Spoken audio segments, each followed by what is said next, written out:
जय जय रामकृष्ण हरी. गजर हरी कीर्तनाच्या YouTube चॅनलवरती आपले स्वागत आहे. व्हिडिओ आवडल्यास व्हिडिओला लाईक करा व असेच दर्जेदार व्हिडिओ पाहण्यासाठी चॅनलला सबस्क्राइब करा. की श्री संत गजानन महाराजांचं चरित्र श्रवण का करावं? का बरं आम्ही गजानन महाराजांचं चरित्र श्रवण केलं पाहिजे?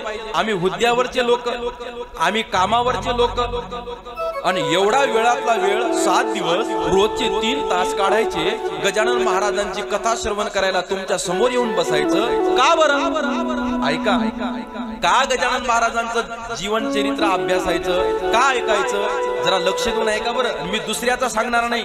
मी जेव्हा हे विषय सांगेल ना तेव्हा तुम्ही तुमच्या अंतःकरणाला प्रश्न विचारसाल आणि तुम्ही म्हणसाल, अरे हे तर महाराज माझ्या जीवनातलं सांगताय आणि तुमच्या आमच्या जीवनातला आहे. लक्ष देऊन ऐका मी बोलतो कशा करताना. काही मुद्दे काढलेत महाराज मी की गजानन महाराजांचं चरित्र का श्रवण करायचं. ऐका ना, जीवन फार गतिमान झालंय बरं का. जीवन फार स्वार्थी झालंय, जीवन फार अहंकारी झालंय.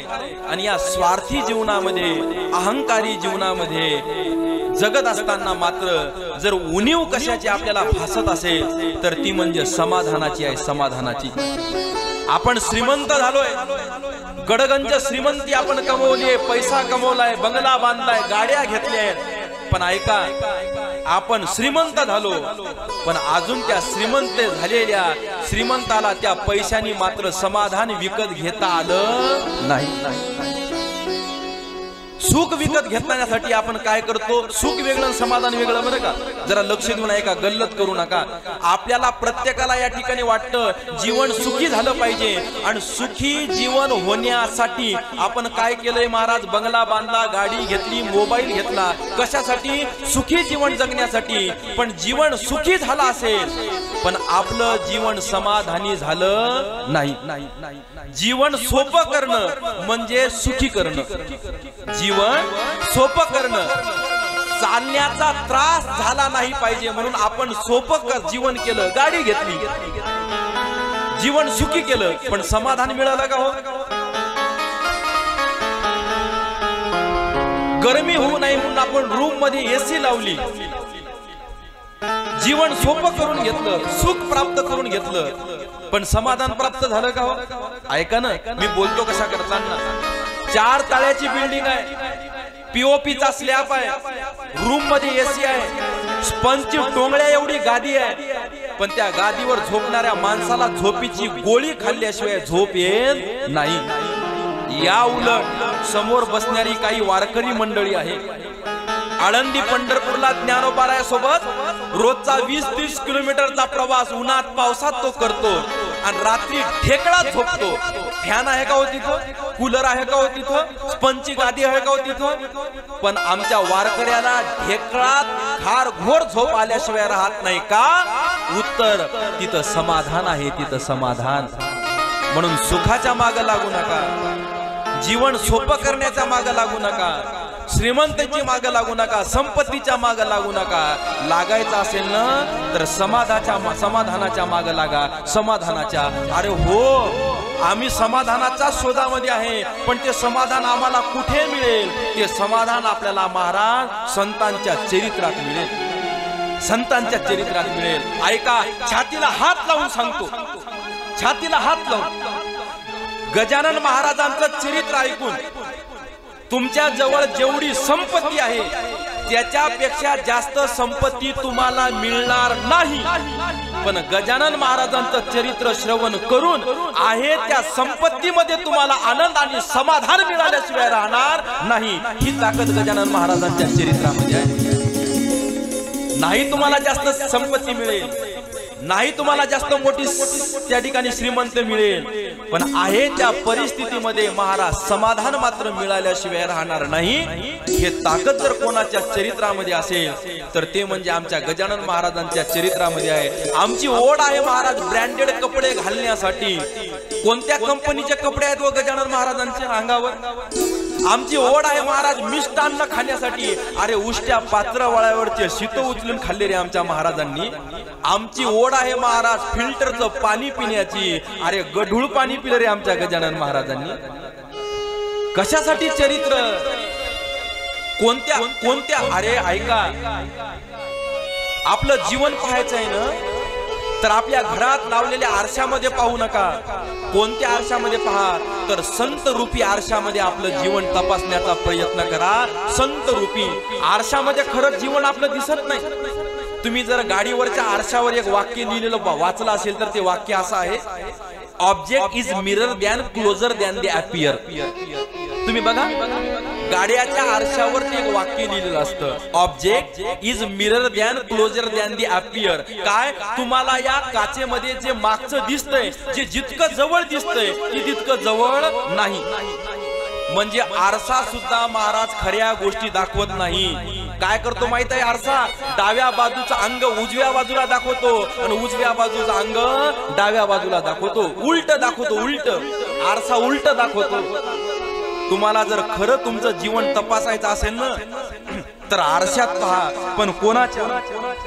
संत रूपी आरशामध्ये पहा, गजानन रूपी आरशामध्ये पहा, गजानन महाराजांच्या चरित्र रूपी आरशामध्ये महाराज त्या ठिकाणी पहा. मग काय करायचंय तर संतांचं जीवन बघायचंय. कसं जगले संत, कोणत्या मार्गाने चालले संत. तैसे संत जगी क्रिया करुणी दाविती अंगी. म्हणून त्या संतांनी जो मार्ग दाखवला, मार्ग दावणी केले, मार्ग दावणी गेले आधी,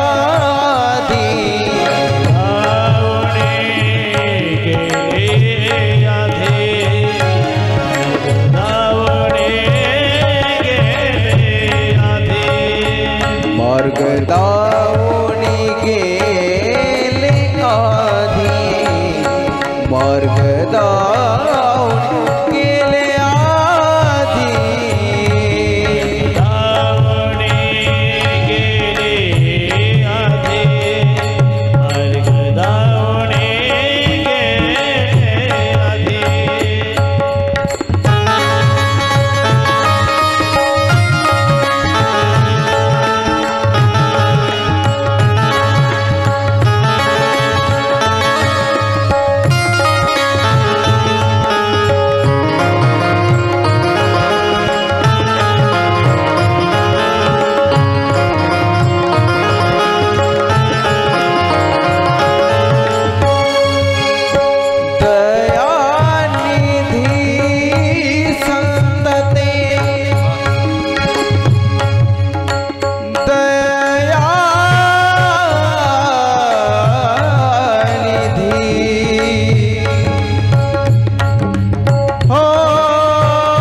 गजानन महाराज की जय. ऐका ना, काय करायचं? आपल्या जीवनामध्ये जर आपल्याला समाधान प्राप्त करून घ्यायचं असेल तर संत ज्या मार्गाने चालतात त्याच मार्गावर आपण चालण्याचा प्रयत्न केला पाहिजे। मार्ग दावून गेले आधी दयानिधी संत तेनेची पंथे चालू जाता न पडे गुंता कोठे काही। कोणत्याही जीवनामध्ये आपला कोणत्याही प्रकारचा गुंता पडणार नाही, अडचण येणार नाही, त्रास होणार नाही। काय धडपड चालली आहे महाराज आपली, सकाळी उठल्यापासून रात्री झोपेपर्यंत सारखी धडपड। माफ करा जरासं चुकीचं बोललो, सकाळी उठल्यापासून रात्री झोपेपर्यंत म्हटल्यापेक्षा रात्री झोपल्यावर सुद्धा माणसाची धडपड थांबली नाही। मी म्हणत नाही, महाराजांचं एक वाक्य आहे, स्वप्नाची या घायाळा। महाराज उदाहरण देतात, एका माणसाला स्वप्न पडलं। स्वप्न काय पडलं? त्याचा एक वैरी आला आणि त्याच्या पोटामध्ये चाकू खुपसला, भळभळ रक्त बाहेर निघू लागलं आणि तो जोर जोरात ओरडू लागला, वाचवा मरतो, वाचवा मरतो।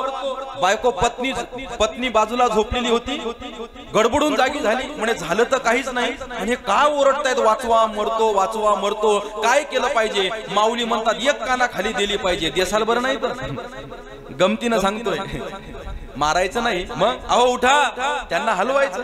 काय झालं, का ओरडताय? तेव्हा जेव्हा तो जागी होईल तेव्हा त्याला कळेल, अरे मला तर काहीच झालं नाही। ते मराठीमध्ये एक वाक्य आहे, मनी वसे ते स्वप्नी दिसे। मला सांगायचं काय, रात्री झोपताना सुद्धा माणसाची धडपड थांबली नाही। त्या लातूरकडे कीर्तनाला गेलो, कीर्तन संपलं, 11 सव्वा 11ला रात्री आता वापस निघायचं। म्हणले महाराज सोबत, म्हणलं सोबती कोणी नाही, ड्रायव्हर म्हणलं मीच गाडी चालवतो। म्हणले मग कशातला 2-250 किलोमीटरचा प्रवास करता, झोपा नाही इथं। मी म्हणलं कशाला कोणाला आमच्यामुळे त्रास? म्हणे त्रास वगैरे काही नाही, भजने मंडळी पाहुणे मंडळीची एक स्पेशल खोली आहे, देतो तुम्हाला तिथे एक गादी टाकून। मी म्हणलं काही हरकत नाही, मग तसं असेल तर चालतं। तिथे महाराज ती मंडळी झोपलेली होती, एक माझी गादी टाकली, त्या लाईन मध्ये मीही जाऊन झोपलो। रात्रीचे 2-2:30 वाजले असतील, काय झालं कुणास ठाऊक, माझ्या बाजूला झोपलेल्या एका 60-65 वर्षाच्या बाबांनी रात्री 2-2:30 वाजता माझ्या कमरड्यातच लाथ मारली। मी बाजूला झोपलेल्या भजन्याच्या अंगावर, ओ महाराज काय झालं? म्हणलं या बापून लाथ मारली बापा। ओ ओ ओ बापू उठा उठा उठा, सगळे जागे झाले। काय झालं काय झालं? म्हणे या बाबांना लाथ मारली जय महाराजाच्या कमरड्यात। काय झालं? उठा, कळत नाही तुम्हाला? बाजूला महाराज झोपले, त्यांच्या कमरड्यात लाथ मारता हात जोडले बापून। म्हणे महाराज क्षमस्व, माफी असावी, चूक झाली माझी, पण इथून माझा गाव 10 किलोमीटर, तुमच्या कीर्तनाला 1 तास सायकलचं पायडल मारत मारत सायकल चालवत चालवत इथपर्यंत आलो, म्हणून झोपल्यावर सुद्धा काय वाटतंय मी सायकलचं पायडलच मारतो की काय? अरे पायडल नाही, माझी कमर आहे ती। काय जे दिवस आपण काम करतोय ना दिवसभर, तेच माणसं त्या ठिकाणी काय करत असतात, रात्री सुद्धा त्या ठिकाणी ते काम त्या ठिकाणी अशा प्रकारे करत असतात। आता ते नवरात्राचं धुणं चालू झालं, धुणं। त्या दिवशी एका गावाला मी कीर्तनाला गेलो, एक बाई झोपतच धुणं आदळू लागली। म्हणलं बरं झालं आम्हाला उचलून आदळलं नाही का? जाऊ द्या, गमतीचा भाग सोडा। म्हणून ती प्रक्रिया दिवसा जी आपण करत असतो। मला सांगायचं काय, मी कोणत्या मुद्द्यावर आहे, माझा मुद्दा असा आहे, माणसाची फार धडपड चालली हो, फार धडपड चालली, आणि ही धडपड थांबली पाहिजे कुठेतरी, आणि थांबते ना, पण कधी केव्हा, जेव्हा हे धड पडते तेव्हा ती धडपड थांबते, पण तेव्हा वेळ निघून गेलेली असते। कळो येईल अंत काळी प्राण पाया नाचे वेळी, राहती निराळी रांडा पोरे सकळ, तेव्हा मात्र वेळ निघून गेलेली असते। मग काय झालं पाहिजे महाराज, या धडपडीच्या काळामध्ये आपल्याला कुठेतरी विसावा मिळाला पाहिजे, विसावा, कुठेतरी शांतता मिळाली पाहिजे। हा विसावा कुठे मिळतो माहित आहे? हा विसावा आम्हाला देवाच्या गावाला मिळतो। जाऊ देवाच्या गावा, देव देईल विसावा। नवे नवे महाराज लक्ष देऊन ऐका, तुका म्हणे माझा श्रीकृष्ण विसावा, वाटे न करावा परत्या जीवा। म्हणून आपल्याला हा विसावा जर पाहिजे असेल तर देवाच्या गावाला आपण त्या ठिकाणी गेलं पाहिजे। म्हणून मार्ग हे काय सांगतोय मी तुम्हाला, संतांनी आपल्याला मार्ग दाखवला आहे। कोणता मार्ग? देवाच्या गावाचा। संतांनी आपल्याला पंथ दाखवलेला आहे, कोणता? भक्ती पंथ. आणि तो सोपा आहे, भक्ती पंथ बहु सोपा. म्हणून संतांनी सांगितलेल्या मार्गावर आपल्याला चालायचं आहे. नवे नवे संत जसे चालले, संत जसे वागले, संतांचं जसं आचरण आहे तसंच आचरण आपल्याला ठेवायचं आहे. आणि हे आपल्याला केव्हा कळेल? संत कसे वागले जेव्हा त्यांचं चरित्र आपल्याला कळेल, जेव्हा आपण ते चरित्र श्रवण करू तेव्हाच महाराज आपल्याला हे कळेल. म्हणून या धडपडीच्या काळामध्ये आपल्याला विसावा पाहिजे, विसावा. तुम्ही जर कधी शेगावला गेले ना तर तिथं एक विसावा आहे महाराज, त्या विसाव्याचं नाव आहे आनंद विसावा. तुम्ही ते ठिकाण वाचले असतील, काय आहे? आनंद विसावा. तिथं विसावा तर मिळतोच मिळतो, पण त्या विसाव्याला जर आपण गेलो तर काय मिळतो? आनंद मिळतो. आनंद सागर किती मोठा प्रकल्प आहे म्हणा. आनंद सागर गेल्यावर महाराज सगळे दुःख माणसं विसरून जातात, सगळ्या वेदना माणसं विसरून जातात, आणि तिथे आपल्या अंतःकरणाला काय मिळतं? त्या ठिकाणी महाराज आनंद मिळतो. म्हणून विसावा, म्हणून आनंद सागर. आणि महाराज हा फक्त शब्दापुरता खेळ नाही, तर तुम्ही जर तिथं गेले ना तर तो तुम्हाला साक्षात अनुभव त्या ठिकाणी आल्याशिवाय राहणार नाही. म्हणून जर तुम्हाला समाधान प्राप्त करून घ्यायचं असेल ना तर तुम्ही ही धडपड सोडा. जरासा अलीकडचा शब्द वापरू का? तुम्ही याची टोपी त्याच्या डोक्यात आणि त्याची टोपी याच्या डोक्यात घालणं हे त्या ठिकाणी सोडून द्या. हा स्वार्थीपणा त्या ठिकाणी सोडून द्या. अंतकरणातले षडविकार त्या ठिकाणी बाजूला टाका आणि गजानन महाराजांसारखं थोडं तरी विचारामध्ये होण्याचा प्रयत्न करा, संस्कारामध्ये होण्याचा प्रयत्न करा. निश्चितच आपल्या जीवनामध्ये परिवर्तन झाल्याशिवाय आणि समाधान प्राप्त झाल्याशिवाय आपल्याला त्या ठिकाणी राहणार नाही. म्हणून कथा श्रवण करा, सदा नाम घोष करू हरी कथा, तेने सदा चित्ता समाधान. सदा नाम घोष करू हरि कथा, सदा नाम घोष करू हरि कथा, सदा नाम घोष करू हरि कथा, सदा नाम घोष करू हरि कथा, सदा नाम घोष करू हरि कथा, सदा नाम घोष करू हरि कथा, सदा नाम घोष करू हरि कथा, सदा नाम घोष करू हरि कथा, सदा नाम घोष घोष करू हरि कथा, सदा नाम घोष करू हरि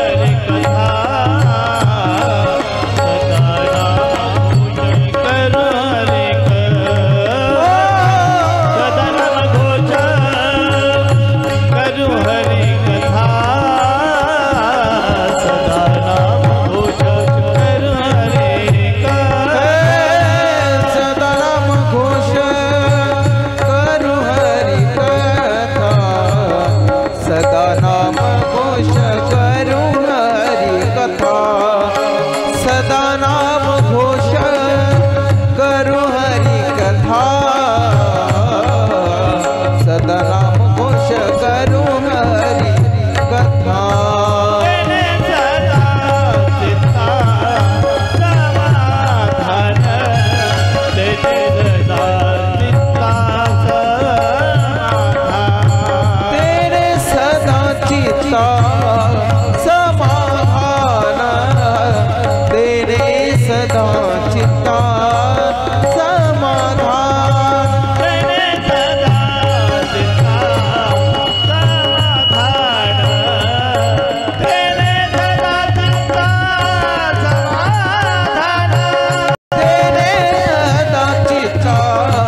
शिकल्यालो सर्व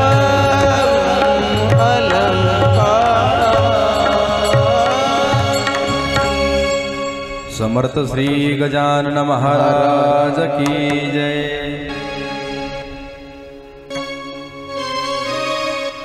ऐका ना, म्हणून सदा नाम घोष करू हरी कथा। आपल्या जीवनाला, आपल्या चित्ताला, आपल्या मनाला जर समाधान प्राप्त करून घ्यायचं असेल तर काय करा, ही कथा श्रवण करा।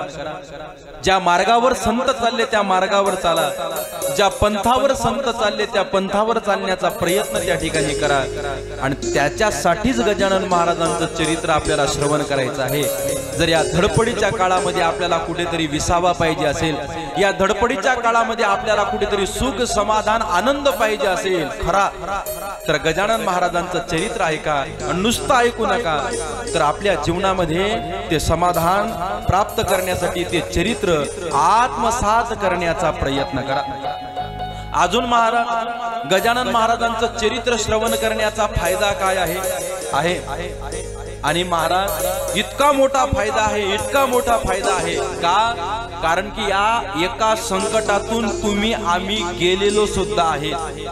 ऐका, भले भले मोठमोठे रोगाचे संकट महाराज आपल्या जीवनात आले, आणि त्यातला एक सगळ्यात मोठा रोग म्हणजे कोरोना।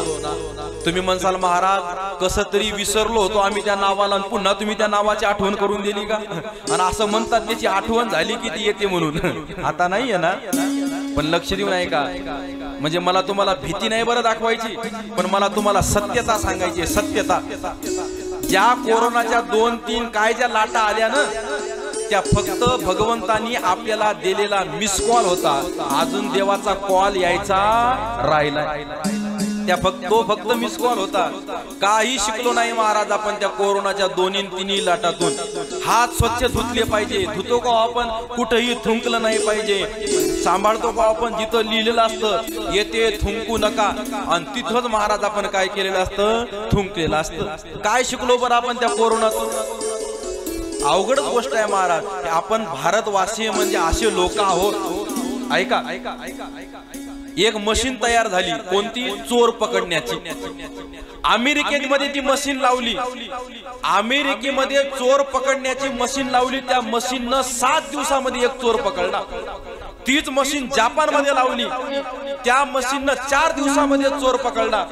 तीच मशीन चीन मध्ये लावली, त्या मशीननं 2 दिवसामध्ये चोर पकडला। तीच मशीन भारतात लावली, ती मशीनच चोरी गेली।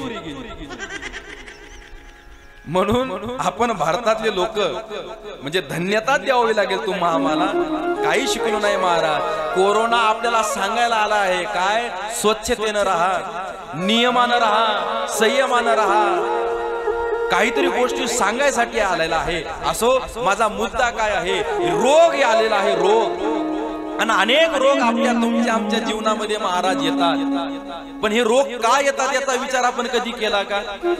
कधीतरी का मला शुगर झाली असेल, का मला बिमारी झाली असेल, का माझं हे ऑपरेशन झालं असेल, याचं कारण काय आहे? याचं कारण आहे महाराज ऐका, तुका म्हणे पापे येतील रोगाची रूपे। तुमचं आमचं पाप त्या रोगाला आमंत्रण देत असतं। त्या पापाचं प्रायचित्त म्हणून त्या रोगाच्या सामोरं आपल्याला जावं लागतं। पाप आहे महाराज, पाप। तुम्हाला माहित आहे या कोरोनाचा जन्म झाला चीन मध्ये। का बरं झाला? मी जर म्हणलं ना आता या आजीच्या अंगावर पाल आहे, नाही बरं, नाही तर उठून पळसाल। नुसतं पाल आहे असं म्हटल्यापेक्षा आहे का नाही याचा विचार आपण करणार नाही, आणि कपडे झटकत आपण पळायला लागू का? त्या पालीची किसळ येते, आपल्याला भीती वाटते पालीची। पण त्या चीनच्या 72 लोकांना ती भिंतीवरची पाल सुद्धा सोडली नाही, खायची। माझं खोटं वाटत असेल, मोबाईल मध्ये गुगल करा आणि चीनच्या लोकांचा आहार शोधा। पाली, झुरळ, बेंडक्या, शिदोड, साप हे ऐकायला सुद्धा महाराज आपल्याला वाईट वाटतं। इतकं महाराज त्यांनी काय केलेले आहेत? पाप केलेत, पाप। मग पाप करणाऱ्या देशामध्ये कोरोना नाही येणार तर काय येणार आहे? मग तुम्ही म्हणसाल महाराज तो भारतात काय आलाय? मग भारतात काय सगळे 100% माळकरी थोडी येत आहेत? इथं पण हाडकं तोडणारे लोक आहेतच काही। म्हणून लक्ष देऊ नये का महाराज मी बोलतो कशा करताना? जरा कान उंच करून ऐका।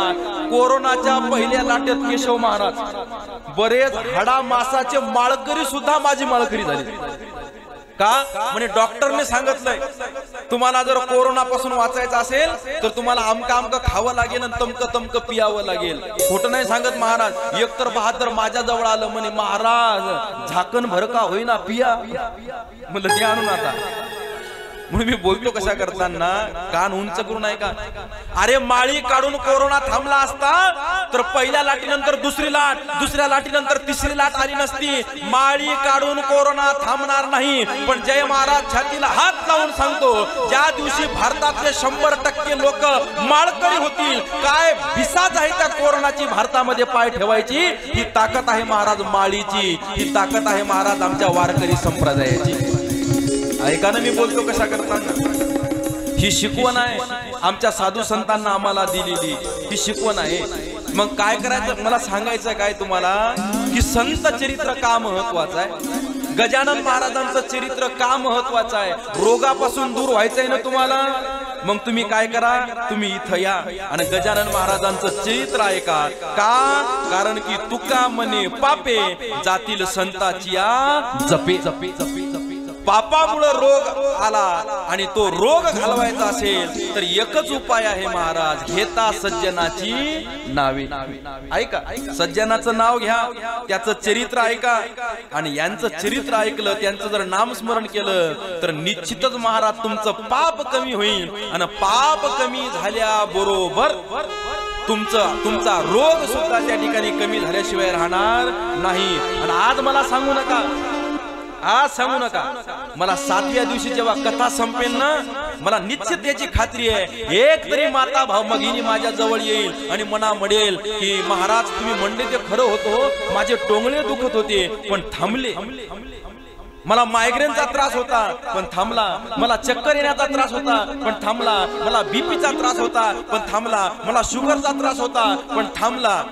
कशामुळे कथा श्रवण केल्यामुळे. चमत्कार शब्द वापरणार नाही मी. चमत्कार नाही. खरा साधू संतांचा विपर्यास खरा साधू संतांचा चरित्राचा धिंगाणा जर कोणत्या शब्दांनी केला असेल तर तो चमत्काराने केला. चमत्कार हा शब्द साधू संतांच्या जीवनासोबत वापरू नका. ऐका कान उंच करून ऐका. मला तुम्हाला सांगायचं काय गजानन महाराजांनी चमत्कार केले नाही. गजानन महाराजांच्या भक्ताला गजानन महाराजांचा साक्षात्कार झाला. चमत्कार शब्द नाही.